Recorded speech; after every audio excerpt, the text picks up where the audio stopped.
It was kind of anticipated, wasn't it, that there was going to have to be a reshuffle, a cabinet reshuffle, they call it. People in Wellington and in political circles get very excited by it. Can I assure you, good people, that in your day-to-day life, as you go to work or making the kids breakfast or, I don't know, heading off to the gym, it will make not a blind bit of difference to you today, the fact that there has been a cabinet reshuffle.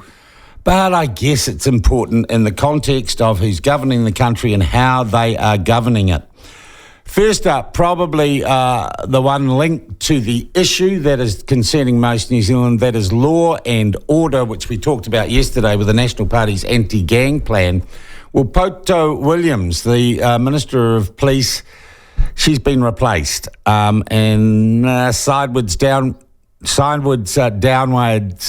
move, and they have thrown into the police portfolio the guy who seems to get all the tough jobs, and I have to say generally does all right at them, or better than the person he replaces. That is Chris Hipkins, the Minister of Trouble, I think he should be called, Chris Hipkins. So he's the new Minister of Police. Chris Farfoy old Farfs decides that he's had enough of life and politics, so he's out and resigning from Parliament early. Not a great vote of faith in the government, is it? That one of your ministers decides he's out of there before your term's up. Chris Farfoy is out, and Willie Jackson, that means, is in as Minister of Broadcasting. I think that is an interesting appointment that deserves further scrutiny, and will no doubt get it, not just from the platform, but from others, at a time when broadcasting is undergoing some change with the merger of TVNZ and RNZ. But it would seem to me, how honest a broker can Willie Jackson be in that role, given his long experience and long involvement in various media enterprises, some of them Māori. Willie, of course, has been a practicing broadcaster. He's been my colleague in former lives on talk radio stations. So he knows the business, but can he be trusted to be an impartial arbiter and administrator of a broadcasting policy in New Zealand? I guess people will be asking that question. And, of course, Trevor Mallard. Trevor Mallard hasn't been dumped. He's got a very, very cushy job. He continues to ride the gravy train. He will be High Commissioner, I think it is, in Ireland, in the Republic of Ireland. Controversial, some would say bombastic, dictatorial, but Trevor Mallard is out and likely to be replaced by his deputy. But really, Trevor's done pretty well out of this. He must know where the bodies are buried. That's why he still gets a sweetheart job that many might say he is not suited for. There are other changes as well, but to pick over why this happened, whether or not it will make any difference to the poll trajectory of the current administration, we have the leader of the ACT Party, David Seymour. David, welcome to the platform. Nice to talk to you again. Hey, you too, Sean.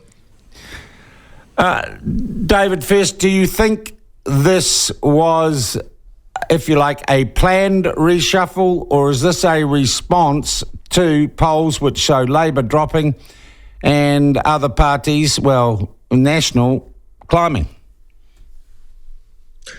Well, it's a response to problems that have been mounting up. Mallard was a problem. Poto Williams was a problem. And, of course, Farfoy was a problem in that he didn't want to be there, but was actually underperforming in a range of portfolios, not to mention that he's been dangling the prospect of hate speech laws over the country for as long as he's been minister. So really it's a response to problems that had been accumulating. Question is, does this response materially change anything out there in the community? Will, for example, the replacement of Poto Williams as Minister of Police by Chris Hipkins actually stop the drive-by shootings and stop the gang wars? Well, that's the right question, I think. What will this mean?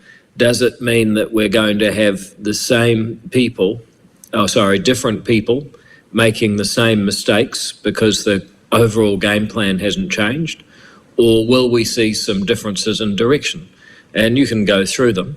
Are we going to see a new approach to immigration, or are we going to continue having an immigration department that seems determined to stop families being reunited and stop businesses from getting workers? Are we going to see a continuation in police and justice of this notion that if we're just kind to gangs for long enough, eventually they'll start being kind back? Or are we going to accept that that's failed? The COVID-14 portfolio, we know that pre-departure testing for people coming to New Zealand does not make any difference to our COVID response or its effectiveness. We know that it is a major deterrent from people travelling to and from New Zealand. So why don't we just dump it? My question is, will we see differences in the behaviour in the portfolios, or will it be new faces and familiar errors? All right. The other big shake-up is the announcement that Trevor Mallard is leaving and is one who has crossed swords with the Speaker. That must put a smile on your face, or at least provide some hope that perhaps the House and the parliamentary precinct will be less partisan than it has been. And I would say that his likely replacement, Adrian Rirawi, would seem to me to be unremarkable and therefore quite appropriate as replacement Speaker.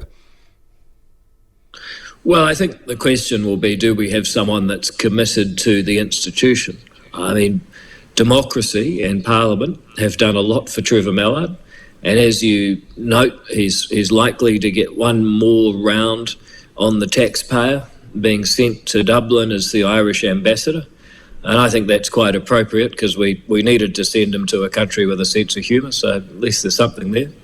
But, you know, we've got to ask ourselves, what's it going to take to recuperate the office of the Speaker? Adrian Rirawi has got a big job. There's already a loss of trust in institutions, a loss of trust in democracy occurring around the world, and Trevor Mallard has done his best to ensure that trust is lost in New Zealand as well. Do you think he is an appropriate person to hold a diplomatic post for New Zealand? No, he shouldn't hold any post. You know, he's had opportunities to act well and put something back and contribute to his country, and in each instance, he has actually trashed the institution that gave him so much opportunity. Would you if you were to take the Treasury benches next year, or be involved in forming a government next year, seek to recall him? Yeah, I think that's the first thing we should do. You know, he doesn't deserve the post. He has no qualifications for it. He hasn't behaved well when he's had the opportunity. He should come home. All right. Let's look at the Minister for Everything, the guy that seems to be thrown in when others have failed or there's a tough job to do into police. Chris Hipkins, how long can Chris Hipkins clean up the Labour Party's mess for? Well, I think you're overrating him. I mean, this is the guy who was responsible for the COVID response. Just remember, this is the guy who, for example, stopped us having access to rapid antigen tests, screwed up saliva testing, then decided we did need rapid antigen tests, confiscated them off the private sector, and held back New Zealanders from moving on for months longer than was needed, arguably even years. So, you know, the idea that he's Mr. Fix-It and a solution, I differ from you there, Sean. I think you've been far too kind. But what I do agree with you is that there's a major skill shortage in Labour, and probably the best evidence of that of all is not Chris Hipkins being put everywhere to try and fix things up, but actually Nanaia Mahuta being the Minister for Local Government and the Minister for Foreign Affairs. And those are diametrically opposite roles. One of them requires you to be at a community meeting in Ikitahuna, and the other one requires you to be in Washington. And you can't physically be in Ikitahuna one day and Washington the next. You certainly can't mentally be doing both roles. And at this point in our geopolitical history, we don't need a foreign affairs minister who's obsessed with three waters. We actually need someone who can get out and build connections and establish New Zealand's place in this very dynamic global order. And you would say that Three Waters has been one of the most troublesome government policies, and Nanaia Mahuta's stewardship of that policy has not de-escalated the situation or smoothed the passage of that legislation. It has in fact created one of the problems that is costing the government in the polls. Why do you think Jacinda Ardern did not move to solve that problem? And is it possible that the strength of the Maori caucus made that move impossible? Well, Nanaia Mahuta, people forget, has been in Parliament since 1999. With Mallard leaving, I think she and Jerry Brownlee will be the only MPs remaining from the 20th century. She's been around a long time. She's obviously got some political skills, but they seem to be focused on her own political longevity rather than any wider benefit to New Zealand. And you're right, this Three Waters reform is impossible to understand unless you see it as a treaty settlement masquerading as an infrastructure project. It doesn't stack up as an infrastructure project. If the problem is the councils can't afford the infrastructure, then the new entities are going to have the same problem because they've got the same ratepayers and the same infrastructure. The solution, of course, is for the government to subsidise the new entities. Well, the government could have just subsidised the councils. We could have skipped all of this. So why does it make sense? Because it's a treaty settlement masquerading as an infrastructure project. All right, moving on to another with Chris Farfoy going to spend more time with the family. It's such a rubbish euphemism, isn't it, wanting to spend more time with the family? But we've got Willie Jackson as Minister of Broadcasting. Your views on that appointment? Well, I mean, you can't take him seriously, can you? Very difficult to think of a time when Willie Jackson has performed well as a minister. He's now going to be responsible for this merger between RNZ and TVNZ, which, depending on who you talk to, is complete madness for anyone to undertake. The idea that Willie Jackson has the intellectual sophistication to take on a project of that scale is pretty hopeful. But nevertheless, this is part of the wider issue, right? There's a skill shortage in labour. That's why Mahuta has two jobs. That's why Mallard was kept on for so long. That's why Hipkins has to get put in as a pinch hitter for every problem. That's why Willie Jackson is now going to be responsible for a corporate merger well beyond his intellectual capacity. But, this is the government we've got right now. David, I want to talk about one guy, the guy who got to become an associate minister, but he's outside cabinet. Kieran McNulty, he's not a bad rooster, is he? Well, he's pretty widely liked. He's pretty practical. He's a bit of a dark horse in the Labour Party generally. He's also a devout Catholic, which you mightn't have seen coming. So, look, he's certainly different from the rest of Labour in just about every dimension. He's rural, he's practical, he to some extent sounds to be a moral conservative, which is not my cup of tea, but also very unusual in Labour.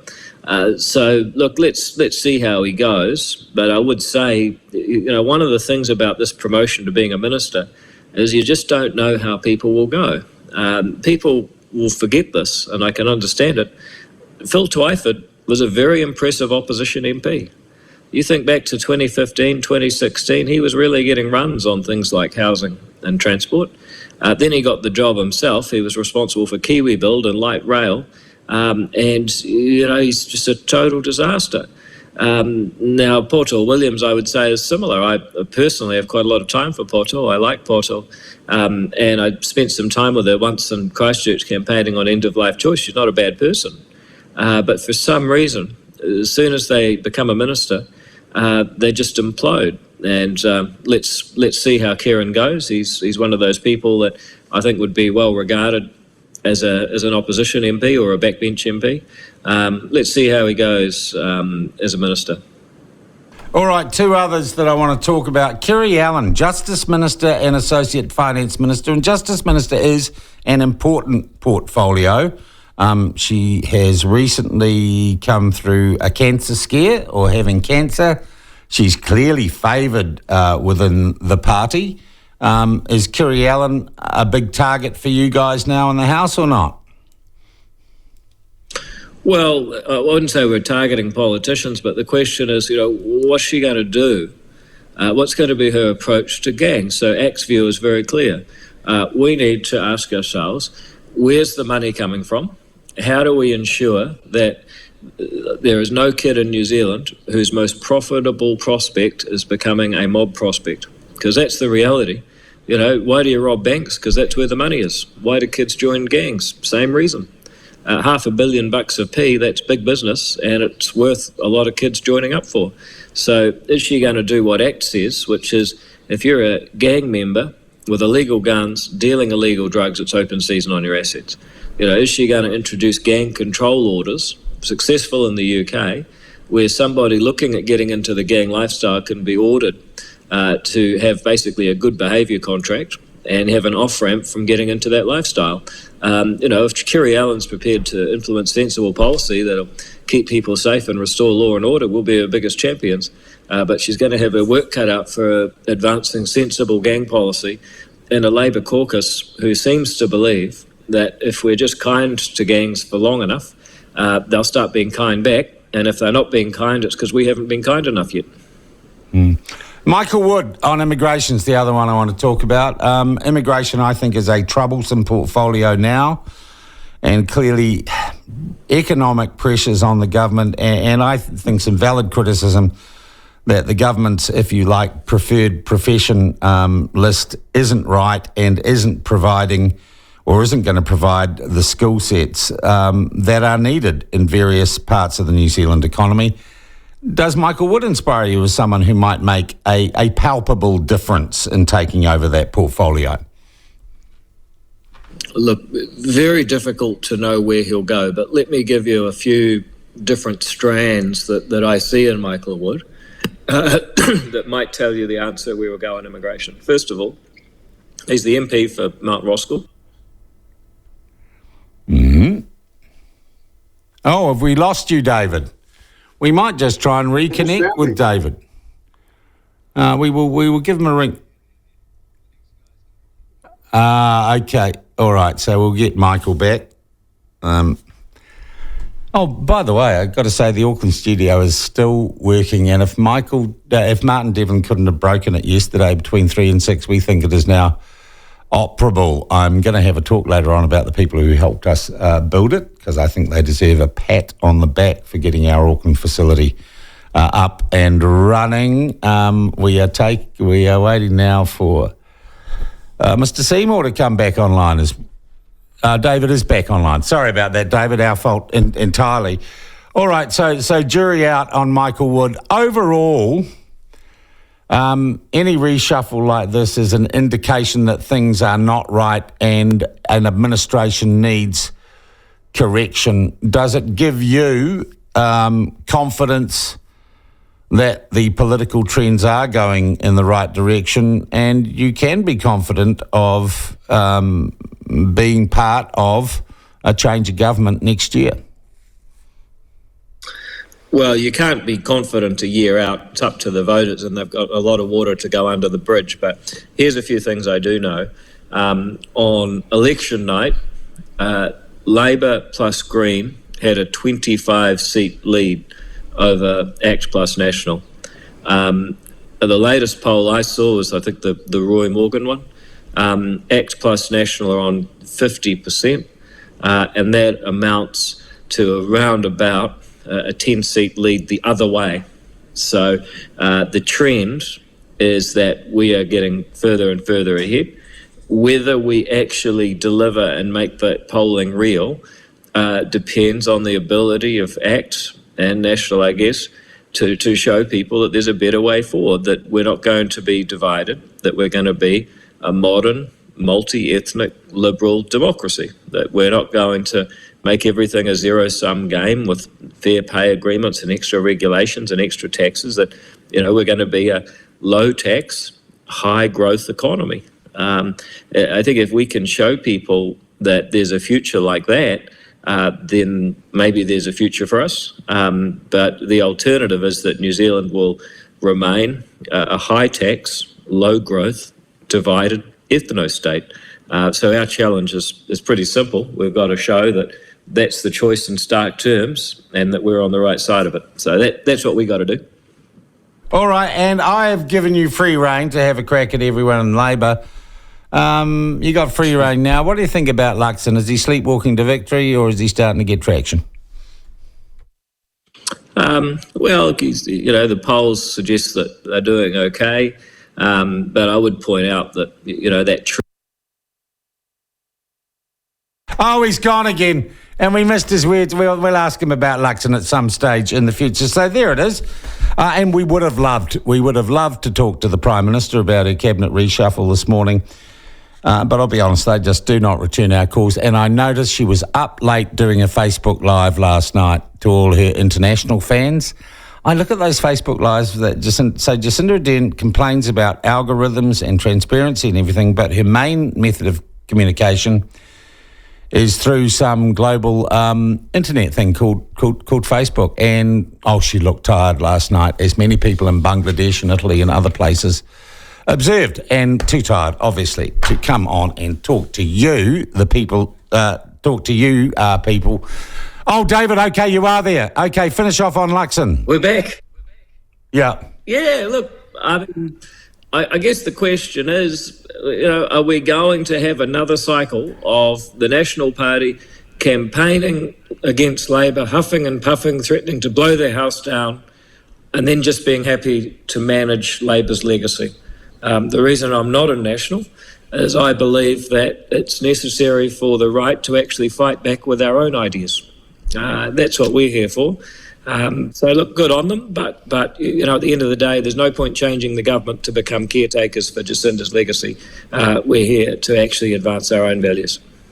Hey, thanks for fronting up today, David. Good talking to you as always. That is David Seymour, the leader of the ACT Party, talking about the reshuffle.